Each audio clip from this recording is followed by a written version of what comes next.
नमस्कार दोस्तों, मेरा नाम है Rajneesh. I am the founder of connecting India Exim solution. स्वागत करता हूं आपके हमारे यूट्यूब चैनल पर। तो दोस्तों, अभी तक हमारे 3 और 4 वीडियो करीब हो चुके हैं। उसमें हमने आपको बताया कि किस तरीके से आप स्टेप बाय स्टेप एक्सपोर्ट शुरू कर सकते हैं। एक्सपोर्ट शुरू करने के लिए आपको कितने रुपए की ज़रूरत है और एक्सपोर्ट शुरू करने से पहले क्या क्या रिस्क आपके सामने आ सकती है, या एक्सपोर्ट शुरू करेंगे तब क्या क्या रिस्क का आपका सामना करना पड़ सकता है, वो उन सब के बारे में हमने डिटेल से बात करी है। उन सारे वीडियो के लिंक आपको डिस्क्रिप्शन में मिल जाएंगे। अगर आप हमारे चैनल पे पहली बार आए हैं तो इस यूट्यूब चैनल को सब्सक्राइब करें, बेल आइकन को प्रेस करें ताकि हमारे आगे आने वाली वीडियोस के नोटिफिकेशन आपको मिलते रहें। तो दोस्तों, आज का जो वीडियो है बहुत ही स्पेशल है कि आज हम आपको एक आपके प्रोडक्ट की कॉस्टिंग के बारे में बताने वाले हैं। हमेशा ज़्यादातर लोगों के यही क्वेश्चन होते हैं, सर FOB क्या होता है, CIF क्या होता है, DDP क्या होता है। तो ये दो होने में शिपिंग टर्म्स की काफ़ी सारे टाइप्स की हो सकती है, पर मोस्टली हम FOB करते हैं या CIF करते हैं या DDP करते हैं। 3 टर्म्स को आप पकड़ के चलिए। एक्स वर्क भी होती है, एक्स फैक्ट्रीज वगैरह। पर आप जब भी आपका नया बायर बनेगा तो मोस्टली आपको यही टाइप करेगा, या तो आप FOB दे दीजिए या CIF दे दीजिए। ठीक है, तो आज हम जो बात करेंगे सबसे पहले FOB की ही बात करेंगे। आज पूरे वीडियोस के अंदर आपको एंड तक देखिएगा, पूरी एक FOB की कॉस्टिंग कैसे की जा सकती है, फ्री ऑन बोर्ड की कॉस्टिंग कैसे की जा सकती है। और इसमें एक बहुत बड़ी मिस्टेक होती है जो मैं अभी आपको बताऊंगा कि किस तरीके से एक एक्सपोर्टर ने ये मिस्टेक करी। ये प्रैक्टिकल में चीज़ आपको बताऊंगा कि हमारे क्लाइंट्स हैं, हमारी कंसल्टेंसी है कनेक्टिंग इंडिया एक्जिम सॉल्यूशन, उससे जुड़े हुए क्लाइंट हैं। उन क्लाइंट ने इस तरीके की प्रॉब्लम करी, उस तरीके की मिस्टेक करी और उनको काफ़ी बड़ा नुकसान उठाना पड़ा। तो वो चीज़ आपके साथ नहीं होगी। आज आप वीडियो आखिर तक देखेंगे तो वो सारी चीज़ें क्लियर हो जाएगी। तो चलिए दोस्तों शुरू करते हैं। तो दोस्तों, FOB free on board, free on board का मतलब आपको समझ में आ गया होगा कि पोर्ट तक पहुँचाने तक का खर्चा हमारा है, बाकी वहाँ से जो भी खर्चा होगा वो इम्पोर्टर्स का है।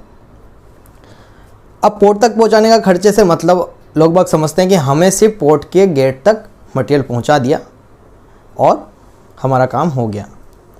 अगर आपने किसी इंस्टीट्यूट से ट्रेनिंग नहीं ली है या आपने किसी से कंसल्ट नहीं किया और आप सिर्फ यूट्यूब देख के या आप सिर्फ कहीं पढ़कर एक्सपोर्ट इंपोर्ट शुरू करने जा रहे हैं और FOB की कोटेशन करने वाले हैं, तो मैं 100% कह सकता हूँ आप रॉन्ग कैलकुलेशन करेंगे, क्योंकि ये कहीं भी नहीं लिखा हुआ है कि FOB की कैलकुलेशन में क्या क्या कॉस्टिंग कवर होती है। सिर्फ इतना लिखा होता है FOB means free on board, की बोर्ड तक का पहुंचाने का खर्चा हमारा है।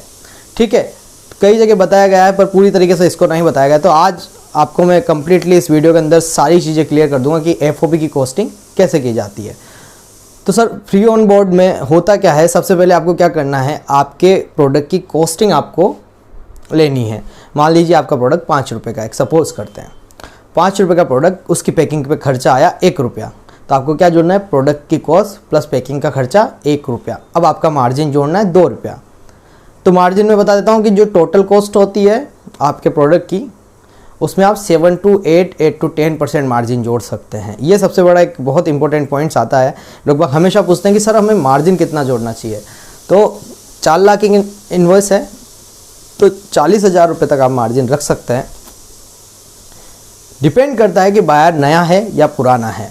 अगर आपका नया बायर है तो आशा करता हूँ आप समझ गए होंगे, नया बायर है तो आप करीब करीब उसको 20% 30% तक भी आपका मार्जिन ले जा सकते हैं। और अगर आप बायर एग्जिस्टिंग बायर है कोई, या जो पहले से किसी के साथ शिपमेंट कर रहा है और अब वो आपसे कर रहा है शिपमेंट, तो उस टाइम पे आप थोड़ा सा कोटेशन को संभल के दीजिए। तो आपको इस चीज़ का आइडिया होना चाहिए कि बायर फर्स्ट टाइम बायर है कि ये बायर पहले से इंडिया मार्केट में एक्टिव है। ठीक है, तो आपके कॉस्टिंग में आपको जनरली क्या करना होता है, जो भी आपके प्रोडक्ट की कॉस्ट आती है उस प्रोडक्ट की कॉस्ट में 8 to 10% मार्जिन जोड़ देना होता है। ठीक है, उसके बाद साथ में आपको क्या करना होता है, पैकिंग कॉस्ट जोड़नी होती है। ठीक, पैकिंग कॉस्ट जोड़ने के बाद आपको लेबर कॉस्ट आती है। लेबर कॉस्ट मीन जब लोडिंग होगी इस मटेरियल की अपने कंटेनर्स में, तो क्या होता है, अभी मोस्टली कई लोग कंटेनर्स को फैक्ट्री मंगाते हैं या कई लोग ट्रक से में मटेरियल यहाँ से लोड करते हैं और फिर वो ट्रक वहाँ जाके पोर्ट पे खाली हो जाता है और पोर्ट पे जाने के बाद वहाँ पे कंटेनर में स्टफ होता है। तो हम मान लीजिए अभी ट्रक से बात करते हैं, तो आप ट्रक में लोड करेंगे माल को, तो वो लोडिंग कॉस्ट आपको जोड़ लेनी है और ट्रक का ट्रांसपोर्टेशन का खर्चा जो पोर्ट तक पहुँचाने में लगेगा। तो इस तरीके से आपने क्या क्या ऐड किया, आपने मटेरियल कॉस्ट ऐड करी, आपका मार्जिन 7 to 8% या 8 to 10% आपने कवर किया, साथ में आपने पैकिंग कॉस्ट जोड़ी, लोडिंग कॉस्ट जोड़ी और ट्रांसपोर्टेशन जोड़ा। अब आपने मटेरियल पोर्ट तक पहुंचा दिया। अब कई लोग समझते हैं, यही सबसे बड़ी मिस्टेक हमारे क्लाइंट ने भी करी थी, उन्होंने समझा कि बस मैंने पोर्ट तक मटेरियल पहुंचा दिया है, मेरा काम खत्म हो गया, बाहर की तरफ से कांटेक्ट होगा और सब कुछ हो जाएगा। तो ये बिल्कुल गलत है। इसके बाद भी आपकी कॉस्ट होती है, वो होती है कस्टम क्लियरेंस की कॉस्ट। तो हमेशा ध्यान रखना कि कस्टम क्लियरेंस आपको देना पड़ता है, और कई लोगों को पता होता है कि कस्टम क्लियरेंस तो हमें ही कराना है, एक्सपोर्ट में भी या इंपोर्ट में भी, उनको ये तो पता होता है, कई लोग यहाँ तक भी समझते हैं। पर आगे भी फ्रेट फॉरवर्डिंग के अंदर या फ्रेट जो बुकिंग आपकी आएगी, कंटेनर जहाँ से आप उठाएंगे, वो कंपनी आपको लोकल चार्जेस का एक बिल देगी। उस लोकल चार्जेस के बिल में सिर्फ आपको फ्रेट नहीं पे करना है। एफओबी की कॉस्टिंग में सिंपली है, सिर्फ आपको फ्रेट पे नहीं करना है, बाकी चार्जेस आपको ही देने हैं। अब बाकी चार्जेस क्या होता है, एक उसमें चार्ज होता है बिल ऑफ लेडिंग का चार्जेस, जो आपकी बिल ऑफ लेडिंग बनेगा उस जिसको आपको बायर को कुरियर करना होगा या स्कैन देना पड़ेगा, उसके बिहाफ पे बायर आपका पेमेंट छोड़ेगा। ठीक है कि भाई ये वो bill of lading is the proof that जो आपका मटेरियल है वो शिपिंग लाइन पे या शिपिंग लाइन को हैंड ओवर कर दिया गया है और वो वेसल पे लोड हो गया है। तो बिल ऑफ लेडिंग भी काफ़ी टाइप की होती है, एक रिसीव्ड फॉर सेल होती है, एक जो आपकी एसओबी होती है, शिप्ड ऑन बोर्ड होती है। तो इस तरीके की बिल ऑफ लेडिंग होती है, इनके बारे में हम आपको आगे वीडियो बनाएंगे कम्प्लीटली एक। तो आप जब भी बिल ऑफ लेडिंग लेंगे और तो आपको सिंपली बिल ऑफ लेडिंग लेते ही आपको बायर को भेजना होता है स्कैन कॉपी उसका। तो आपका बिल ऑफ लेडिंग लेंगे तो बिल ऑफ लेडिंग के आपको चार्जेस देने होते हैं। टर्मिनल हैंडलिंग, जो आपका कंटेनर उठता है शिपिंग लाइन पे लोड होता है, तो वो जो लोकल फॉरवर्डर जो बाहर की तरफ से प्रोवाइड किया जाएगा वो आपको ये चार्ज करेगा। ठीक है, तो शिपिंग अगर आप एफओबी कॉस्टिंग करते हैं तो शिपिंग का जो एजेंट होगा, कस्टम क्लियरेंस एजेंट हमारा होगा, और शिपिंग का जो एजेंट होगा वो बायर की तरफ से दिया जाएगा। ठीक है, आप बायर से पूछे भाई who is your shipping agent in India, so वो या आपका फॉरवर्डर कौन है इंडिया के अंदर, तो वो फ्रेट फॉरवर्डर, तो वो आपको बताएंगे कि भाई you have to contact this person और this company and they will provide you the charges. So वो आपको उनसे आप सिंपली वो आपको बोलेंगे कि सर हमारे पास ये इस तरीके का शिपमेंट आया है, या बायर आपकी मेल आईडी उनको दे देते हैं, तो वो आपको सिंपली मेल करते हैं, सर हमारे पास शिपमेंट आया है, ये बायर है, इन्होंने बोला है, तो आप कंटेनर कब ले रहे हैं, या आप बताइए हमें क्या मटेरियल है, किस तरीके से जाना है, ताकि हम बुकिंग रिलीज करें कंटेनर को लेने के लिए। कस्टम क्लियरेंस वाला तो अपन को ही करना है। पर फ्रेट फॉरवर्डिंग में क्या होता है, जब एफओबी शिपमेंट होता है तो फ्रेट फॉरवर्डर बायर की तरफ से दिया जाता है, और अगर प्रीपेड या पूरा सीआईएफ शिपमेंट होता है तो फ्रेट फॉरवर्डर भी हम नेट पे सर्च करके सिंपली निकाल लेते हैं। कोई किसी से आपका कस्टम क्लियरेंस वाला भी ये फ्रेट फॉरवर्डिंग का काम करा देता है। कई लोग कराते हैं, कई लोग नहीं कराते, दोनों की एक अलग अलग पार्ट है।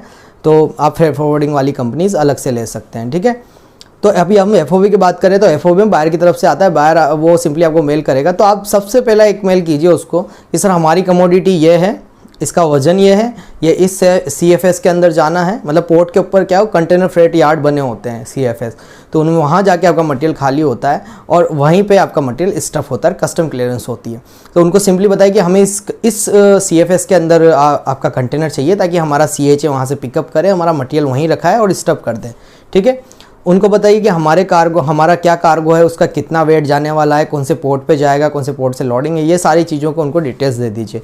और सिंपली एक लाइन उनको नीचे लिख दीजिए that what is your local charges please advice. तो वो आपको उनके एक लोकल चार्जेस दे देंगे, तो वो लोकल चार्जेस आपको आपकी कॉस्टिंग में ऐड करने हैं। ठीक है, ये सारी चीज़ें आपको पहले से भी आइडिया लेना पड़ता है। मान लीजिए बायर तो आपको बाद में देगा, उससे पहले तो आप रेट दे देंगे, तब आपका ऑर्डर फाइनल हो गया और फिर जाके बायर आपका फॉरवर्डर देगा। तो आप क्या करिए, आप पहले से एक फॉरवर्डर ढूंढ लीजिए। जब आप बायर से बात कर रहे हैं, जब आप बायर को रेट दे रहे हैं, तभी आप एक फॉरवर्डर ढूंढ लीजिए और उससे इस तरीके के लोकल चार्जेस आप पहले से लेके रखिए, ताकि आपको बायर को कोटेशन देने में आसानी रहेगी। ठीक है, तो आप वहाँ भी पूछ लीजिए, जब भी आप किसी भी नए फॉरवर्डर से काम करें जो बायर की तरफ से प्रोवाइड किया गया है, आप उससे सिंपली सबसे पहले पूछ लें, सर आपके चार्जेस जो हमें देने होंगे बिल ऑफ लेडिंग के, टर्मिनल हैंडलिंग के, ISPM भी होता है, जो आपका मतलब जो पोर्ट के ऊपर जो कुछ चार्जेस होते हैं वो भी होता है, ISPS वगैरह के, पोर्ट सिक्योरिटी चार्जेस उन्हें बोलते हैं, या यूरोपियन एंट्री सिस्टम के चार्जेस होते हैं, उसे ENS वगैरह बोलते हैं। तो इस तरीके के कुछ चार्जेस होते हैं जो ये लेते हैं। सील चार्जेस आपका होता है। तो ये सारे चार्जेस हमें फ्रेट फॉरवर्डिंग की इनवॉइस अलग से आएगी, फॉरवर्डर की एक कस्टम वाले की इनवॉइस अलग से आएगी। तो ये दोनों चार्जेस आपको आपकी कॉस्टिंग में जोड़ लेने हैं। तो ज़्यादातर लोग जो मिस्टेक करते हैं वो फ्रेट फॉरवर्डिंग को भूल जाते हैं, कस्टम क्लियरेंस उन्हें याद रह जाता है। और मैं कहता हूँ कि 5-10% कई लोग ऐसे भी हैं जिनको कस्टम क्लियरेंस भी याद नहीं होता। हमारे क्लाइंट को तो कस्टम क्लियरेंस का भी पता नहीं था, फ्रेट फॉरवर्डिंग का पता नहीं था। ये प्रैक्टिकल एक्सपीरियंस है। तो अब आप बात को समझ गए होंगे, आपको क्या क्या जोड़ना है, आपके प्रोडक्ट की कॉस्टिंग, आपका 8 to 10% मार्जिन, उसके साथ आपकी पैकिंग कॉस्ट, उसके साथ आपकी loading cost, loading plus transportation cost, custom clearance cost और शिपिंग के लोकल चार्जेस, ये सारा जोड़ लेने के बाद आपकी एक FOB की कॉस्ट निकल के आ जाएगी। तो दोस्तों आशा करता हूँ आपको हमारे द्वारा दी गई जानकारी पसंद आई होगी, सारे डाउट आपके क्लियर हो गए होंगे। अगर आपको कुछ बात समझ में नहीं आई है तो आप प्लीज़ कमेंट सेक्शन में जाके कमेंट करें कि आपको कुछ अगर हमसे पूछना है या कुछ जानना है, हम आपको ज़रूर रिप्लाई करेंगे वहाँ पे।